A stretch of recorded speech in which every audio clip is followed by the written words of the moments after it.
मंगळवारची रात्र होती. रात्रीचे 12 वाजलेले होते आणि या सुमारास गुन्हे शाखेच्या विविध पथकांनी पुणे शहरातील बुधवार पेठेला चारही बाजूने वेढा घातला. बुधवार पेठेत येणारे जाणारे सर्व रस्ते बॅरिकेड्स लावून बंद करण्यात आले. प्रत्येक दुचाकी आणि संशयित व्यक्तीची तपासणी करण्यात आली. पोलिसांनी या कारवाईत 50 पेक्षा अधिक संशयित घरे आणि कुंटणखान्यांच्या खोल्याची तपासणी केली. आता यात प्रामुख्याने मानवी तस्करी आणि अंमली पदार्थांच्या साठ्याबाबत शोध घेण्यात आला.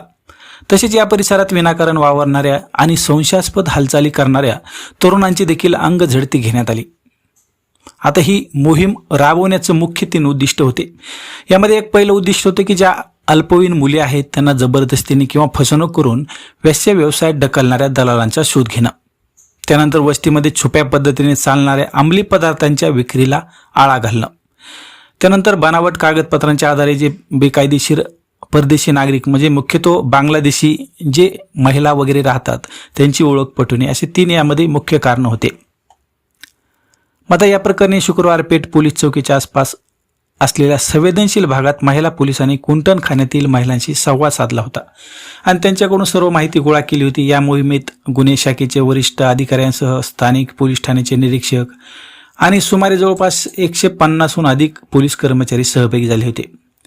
आता हे करण्यामागचं खरं जर कारण पाहिलं तर काही दिवसापूर्वी फरासखाना पोलीस ठाणे आहे आणि त्या ठाण्यातील एक महिला पोलीस कर्मचाऱ्याने एका बांगलादेशी तरुणीला वाचवण्यासाठी पैशांची देवाणघेवाण केल्याचा एक आरोप झाला होता आणि वरिष्ठांपासून ही सर्व माहिती लपवल्याचा प्रकार समोर आला होता. आता या प्रकरणात त्या कर्मचाऱ्याचं निलंबन देखील करण्यात आलं आणि त्यानंतर आता पुणे पोलीस आयुक्त वरिष्ठ अधिकाऱ्यांनी बुधवार पेठेतील अवैध प्रकारांना आळा घालण्यासाठी हे कोम्बिंग ऑपरेशन आखलं होतं.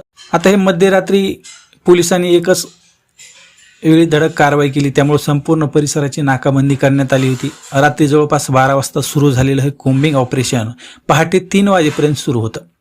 आता गुन्हे शाखेचे अधिकारी, स्थानिक पोलीस आणि महिला पोलिसांचा मोठा फौजपाटा या गल्लीबोळात शिरला. अचानक फौजपाटा पोलिसांचा शिरल्यामुळे एकच गोंधळ उडाला होता. सगळी खळबळ उडाली होती आणि यामध्ये जवळपास 50 ठिकाणच्या कुंटणखान्याची झाडाझडती देखील पोलिसांनी घेतली. काही जणांची माहिती देखील काढण्यात आली होती. नेमके या सर्व अचानक झालेल्या प्रकारामुळे सर्वच जण गोंधळून गेले होते.